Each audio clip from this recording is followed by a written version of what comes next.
Nous attendons avec impatience de vous entendre nous parler de la situation au Kivu du Sud et dans l'hôpital de Panzi.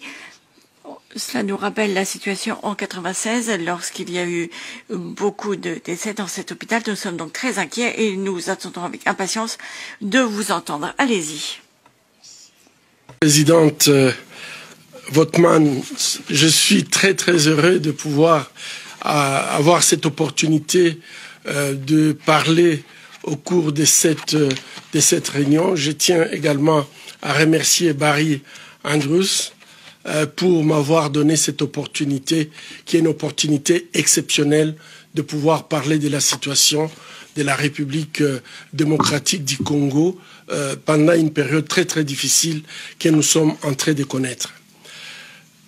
Madame, Messieurs les députés, Madame la ministre des Affaires étrangères de la République démocratique du Congo, Messieurs les directeurs généraux de ECHO, je vous remercie de m'avoir donné l'occasion de m'adresser à cette éminente assemblée à un moment crucial où la population congolaise est traquée comme des bêtes de chasse par l'armée rwandaise et ses supplétifs du M23 sous une inaction qui s'apparente à la complicité de la communauté des nations malgré les rapports des experts des Nations Unies et des ONG.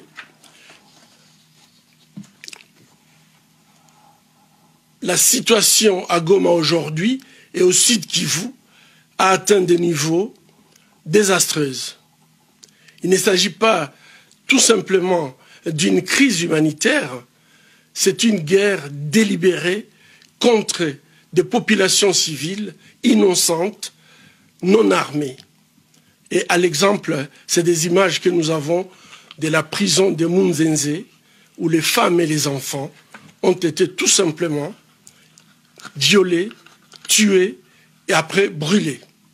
On ne parle plus d'une crise humanitaire, c'est une crise de notre humanité. Au moment où nous parlons, des millions de Congolais, en particulier des femmes et des enfants, souffrent de déplacements forcés et des famines, des violences de toutes sortes, y compris les violences sexuelles. La résistance du M23, soutenue par les Rwandais, a entraîné des souffrances inhumaines, inimaginables. La ministre des Affaires étrangères l'a déjà souligné. Et je pense que revenir sur le fait qu'aujourd'hui, les hôpitaux de Goma sont complètement débordés. J'étais ce matin avec un collègue avec qui j'ai discuté. Ils ne savent plus quoi faire. Les gens meurent comme des mouches. Ils n'ont plus suffisamment de matériel pour les opérer. Plus de 3000 malades qui nécessitent des chirurgies, de grandes chirurgies. Sans soutien, c'est pratiquement intenable dans la ville de Goma. Mais en dehors de la ville, il y a tous ces cadavres. On a déjà ramassé plus de 3000 corps, mais il y en a encore dans des rues, il y en a encore dans des quartiers qui sont en décomposition. Quelle image nous donnons à notre humanité? Quelle peut être une cause pour que l'armée rwandaise et le M23 agissent de la sorte et que nous ne soyons pas à mesure de prononcer les mots « sanctions ». Cette crise n'est pas nouvelle. Elle s'inscrit dans le cadre d'une guerre d'agression menée depuis des décennies contre le peuple de la République démocratique du Congo, motivée tout simplement par le pillage illégal de nos ressources naturelles. Le Congo, avec ses ressources naturelles, n'a jamais fermé des portes à des personnes qui veulent travailler avec les Congolais, la main dans la main, où les Congolais gagnent et que les entreprises gagnent. Malheureusement, il y a qui pensent qu'il faut absolument obtenir ces richesses du Congo par la voie violente. Et aujourd'hui, malheureusement, on ne peut pas se passer de ces ressources naturelles. On ne peut pas parler de la transition énergétique sans parler du cobalt congolais. On ne peut pas parler des nouvelles technologies, nos smartphones, nos laptops, sans pouvoir parler du coltan tantalum congolais. Il est temps que ces ressources puissent servir l'humanité de manière propre.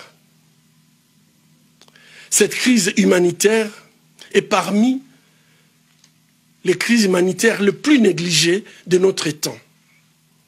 Négligées car il y a l'absence des médias. Aujourd'hui, c'est par les réseaux sociaux que nous avons les images. Dans d'autres crises, il y aurait des journalistes qui iraient prendre des informations à la source. Il y a l'absence de volonté politique, puisque nous savons que si cette volonté politique pouvait naître de cette conférence, aujourd'hui, la guerre peut s'arrêter demain. Le Rwanda, ce n'est pas une puissance, ni nucléaire, ni militaire. C'est puisque tout simplement, le Congo se trouve dans un état de faiblesse, un chaos organisé depuis 3 décennies. Et puis, c'est une crise négligée puisqu'il y a une insuffisance d'aide alimentaire. L'année passée, l'appel qui était fait n'a été répondu qu'à 50%. Alors que le Congo compte aujourd'hui plus de 7 millions de personnes qui sont actuellement déplacées. Les 1 million de personnes qui étaient déplacées à Goma, aujourd'hui sont dans la nature. Ceux qui ont été amenés dans leur village, comme l'a dit Madame la ministre, on ne connaît pas qu'est-ce qu'ils sont devenus. Et même si ils n'étaient pas massacrés comme d'habitude, mais la question qui est posée, quelle a été l'organisation pour qu'ils puissent retourner en sécurité dans leur village? Ils n'ont pas cultivé depuis plus de 3 ans. Ils n'ont pas de logement. Il n'y a pas de structure sanitaire pour les accueillir. Toute cette population qui a quitté Goma n'est-elle pas envoyée tout simplement à une mort douce? Mesdames, Messieurs les députés, aujourd'hui nous comptons plus de 25 millions de Congolais qui sont dans l'insécurité alimentaire aiguë, alors que nous avons un pays qui peut permettre des récoltes suffisantes, pas seulement pour le Congo, mais pour toute l'Afrique. La violence sexuelle est utilisée comme arme de guerre. L'ONU a enregistré plus de 90 000 cas de violence sexuelle liés au conflit au Nord Kivu en 2023. Et ça, c'est un chiffre d'une année seulement. Et pour tout le Congo, l'ONU a publié les chiffres de 123 000 viols et violences basées sur le genre en République démocratique du Congo, ce qui représente une femme qui est violée toutes les 4 minutes. À l'hôpital de Panzi et dans les structures où nous prenons en charge les victimes de violences sexuelles, nous sommes désolés de constater qu'il y a de plus en plus des enfants qui sont enceintes, des enfants qui deviennent mères. Et ce sont en fait des chiffres qui sont stupéfiants de voir à quel point on peut négliger et laisser cette population dans une souffrance inouïe. Des communautés entières sont en train d'être détruites à cause des attaques qui sont ciblées contre les civils, en particulier les femmes et les enfants. Les attaques contre les camps de personnes déplacées à l'intérieur du pays et à Goma et dans ses environs sont des crimes de guerre qui exigent une responsabilité internationale. Et ça, ce n'est pas la première fois. Le Rwanda est en train de récidiver dans le bombardement des camps des réfugiés et le monde reste silencieux. Mesdames et messieurs, l'Union européenne, les États-Unis, la communauté des nations ne doivent plus fermer les yeux sur les actions du Rwanda en République démocratique du Congo.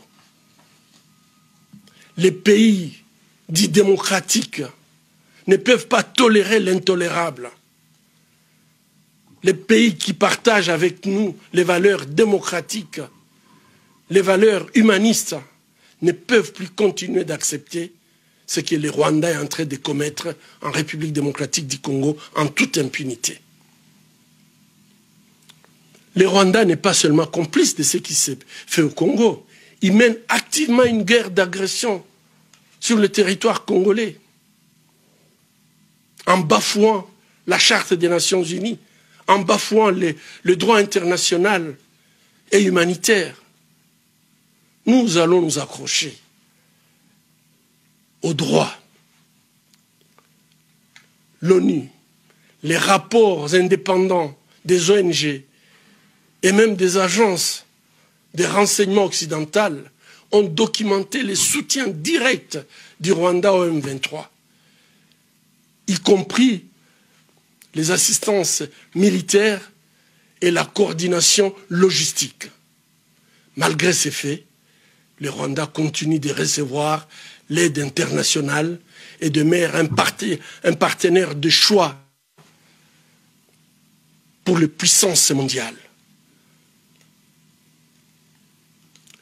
Il est contradictoire que le pays africain, parmi les plus grands contributeurs de soldats de la paix aux Nations Unies, soit celui qui tue aujourd'hui les soldats de la paix dans les pays où ils sont agresseurs. Comment pouvons-nous comprendre cette attitude? Les pays qui se portent comme les pays qui luttent contre... S'il vous plaît, monsieur Mukwege, vous pouvez finir bientôt. Merci. Je termine, messieurs. Merci. Oui, donc je voulais dire qu'il n'est pas acceptable qu'un pays qui est contributeur des soldats des Nations Unies à travers l'Afrique, que ce soit ces pays qui continuent à agresser un autre pays en tuant même des casques bleus et que le monde se taise. Donc j'appelle à des sanctions immédiates, coordonnées contre le Rwanda et notamment la suspension de toute aide humanitaire au Rwanda et ses forces de sécurité. C'est que malheureusement l'Union européenne continue à soutenir les actions militaires du Rwanda tout en sachant tous ces bévis que le Rwanda est en train de commettre. Des sanctions économiques doivent être ciblées contre les responsables rwandais qui sont impliqués dans les trafics de minerais et les crimes de guerre. Un arrêt des partenariats commerciaux européens et internationaux qui profitent des minerais introduits en contrebande via le Rwanda et le renforcement de la transparence de la chaîne d'approvisionnement pour empêcher l'utilisation de minerais de sang sur les marchés mondiaux. Merci, Monsieur le Président. Merci, Madame la Présidente. Excusez-moi pour avoir été long. Non, pas du tout. Et merci pour...